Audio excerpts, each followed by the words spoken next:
ஆர்பிக்ஸ்மா இது விட்ட வரவு அடி தண்டுலேருந்து பூ பிடிக்கும். இந்த கிளை வந்ததும் இல்லாமல் இதுகெல்லாம் வந்து நல்லா பூ பிடிக்கும். என் பேர் வந்து சக்திவேலுங்க.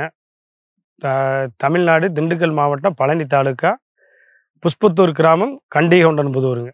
நான் வந்து இப்போ வெண்டங்காய் வந்து ஒரு 3/4 ஏக்கராவுக்கு போட்டிருக்கிறோமுங்க. ஒரு ஏபிகேஎஸ் ஆர்கானிக்ஸு அதே விட்ருக்கிறோமுங்க.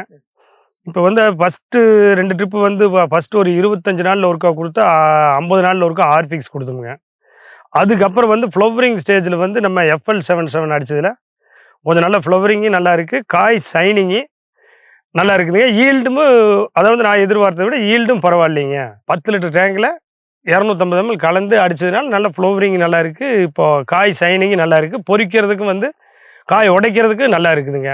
நல்லா இருக்குது. யார் வேணாலும் நல்லா யூஸ் பண்ணல. ஆர்கானிக்ஸ் வந்து நல்லா இருக்குது. இப்போ ஏபிகேஎஸ் கம்பெனி இது வந்து நல்லா இருக்குதுங்க. இப்போ ஃபஸ்ட்டு வந்து நான் மிளகாய்க்கு யூஸ் பண்ணதுனால ஆன்லைனில் பார்த்து நான் மிளகாய்க்கு எடுத்த அந்த வைரஸ் தாக்குதல் இதுக்கெல்லாம் கொஞ்சம் குறையுது.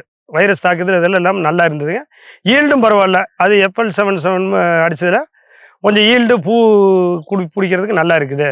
அப்போ வந்து ஈல்டு எனக்கு அது எதிர்பார்த்த அளவு ஈல்டு இருக்கிறனால சரி வெண்டைக்கு விடலான்னு சொல்லி விட்டு பார்த்தா அது நல்லா இருக்குது.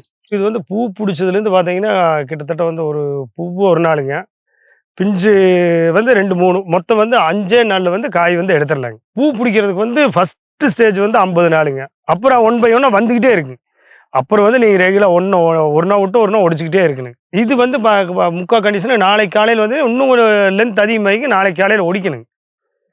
அதே ஒரு நாள் விட்டு ஒரு நாள் நீங்கள் விடாமல் கம்பல்சரி ஒடிச்சே ஆகணும். வெண்டை மட்டும் வெண்டுக்கு வந்து நல்ல சத்து ஈல்டு கொடுத்து மட்டும் உங்களுக்கு நல்லா இருக்குன்னு வைங்களேன். தண்ணியும் உரமும் கொடுத்த அளவு உங்களுக்கு வந்து வெண்டு வந்து நல்லா இருக்குங்க. காயும் நல்லா இருக்குது, ஈல்டும் நல்லா கிடைக்கும். அடி உரமாக போடுறது வந்து தொழு உரம் கொடுப்போங்க. ஆட்டு இது மாடு அதை விட்டு மண்புழு உரம் கொடுக்குறோமுங்க. இப்போ வந்து நாங்கள் ஃபஸ்ட்டு எங்ககிட்ட மாடு இருக்கிறதுனால நாங்கள் வந்து மாட்டு சாணத்தை அதிகமாக கொடுத்துட்ருக்குறோம். அடி உரமாக வந்து அதுக்கு பின்னாடி வந்து இப்போ ஆர்பிக்ஸ் கொடுத்துருக்குறோம். அதுக்கு அப்புறம் வந்து ஃப்ளவரிங்க்கு வந்து இந்த FL77 கொடுத்துக்கிட்டு இருக்கிறோம். ஈல்டு அதே மாதிரி வந்து இந்த கிளை வந்ததுன்னா ஒரு செடிக்கு வந்து ஒரு காய் விழுகிற இடத்துல 5 காய் வருங்க. 5 காய் 6 காய் வந்ததுன்னா இந்த கிளை வந்து அதிகமாக பிரியணுங்க. இந்த கிளை வந்து அதிகமாக பிரிஞ்சதுனா தான் நம்மளுக்கு ஈல்டு அதிகமாக கிடைக்குங்க. அதே மாதிரி வெண்டில் வந்து பார்த்தீங்கன்னா நம்மளுக்கு ஆர்பிக்ஸ்மா இது விட்ட வரவு அடி தண்டுலேருந்து பூ பிடிக்கும். இந்த கிளை வந்ததும் இல்லாமல் இதுகெல்லாம் வந்து நல்லா பூ பிடிக்குங்க. இப்போ இது பார்த்தீங்கன்னா அடி தண்டில் பார்த்தீங்கன்னா தெரியுதுங்களா, இந்த மாதிரி வரணுங்க. இந்த தண்டில் வந்ததுனா தான் நம்மளுக்கு ஈல்டுக்கு அதிகமாக இது இங்கேயும் வரும். சப்போஸ் அப்படி இந்த கணுவாக மேலேயும் வரும். அது மேலே போப்போ நம்மளுக்கு நல்லா வரும். அந்த இதுக்கு வந்து நிறைய வரணுங்க. வந்ததுனா தான் நம்மளுக்கு ஈல்டுக்கு வந்து நல்லா இருக்கும். இது ஃபுல்லாக பூவும் இது அப்படியே ஸ்டேஜ் வளர்ந்துக்கிட்டே வருங்க. இந்த கணுவு வந்து அப்படியே ஒன்றா பிரிஞ்சுக்குங்க. இப்போ இது எப்படி பிரிஞ்சு வந்திருக்குதோ இது நாளைக்கு விட்டு நாளைக்கு எடுக்கணுங்க. இது மறுபடியும் ஒரு 2 நாள் கரமிச்சு இப்படி அப்படியே பூவுக்கு எடுத்து அப்படியே மொக்கு மேலே வந்துக்கிட்டே இருக்கு. எல்லாமே வந்து இந்த பூவில் பார்த்தீங்கன்னா நிறைய 4-5 பூ இருக்கிற மாதிரி இருக்கு. இது வந்து ஒவ்வொரு கணுவு. இந்த கணுவு வந்து ரொம்ப பக்கமாக இருக்குங்க. இந்த இது வந்து பக்கமாக இருந்ததுனா தான் நம்மளுக்கு காய் அதிகமாக கிடைக்கும். இது வந்து காய்ங்க. இதுக்கு அடுத்து வந்து இந்த அப்புறம் ஒரு காய் வந்துருச்சுங்களா, அடுத்து இது பூவு. இது நாளைக்கு விட்டு நாளைக்கு கீழே பிஞ்சாயிரு. அடுத்து இதுங்க இப்படியே 1 by 1 கிட்டத்தட்ட வந்து ஒவ்வொரு 3 நாளைக்கு ஒருக்கா வந்துக்கிட்டே இருக்குங்க. இதில் அதே மாதிரி கிளைகளில் வந்து நிறைய அந்த கிளையில் இருக்கிற பூவு வந்ததுனா தான் நம்மளுக்கு அதிகமான ஈல்டு கிடைக்கும். இது இன்னைக்கு இப்படி இருக்குங்க, நாளைக்கு காலையில் வந்து நல்ல வளர்ச்சி ஆயிரு. ஒரு செடிக்கு அதாவது கிளை வந்தது பொறுத்துங்க சார். கிளை நல்லா இருக்கிறதுனால ஒரு செடிக்கு வந்து 5 காய் 6 காயெல்லாம் பொறிக்கலாங்க. அந்த அளவுக்கு வந்து கிளை அதிகமாக இருந்ததுனா தான் நம்மளுக்கு ஈல்டு கிடைக்கும். சிங்கிளாக வந்ததுன்னா கண்டிப்பாக ஈல்டே கிடைக்காது.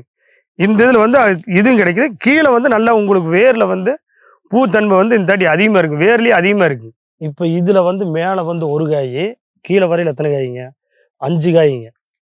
இந்த 5 காய் வந்ததுனா தான் நம்மளுக்கு ஈல்டு.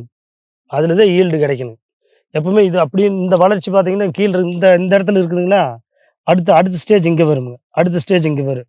அப்படியே ஸ்டேஜ் பை ஸ்டேஜாக வந்துக்கிட்டே இருக்கு. அந்த கிளை வந்து அதிகமாகிட்டே இருக்கு.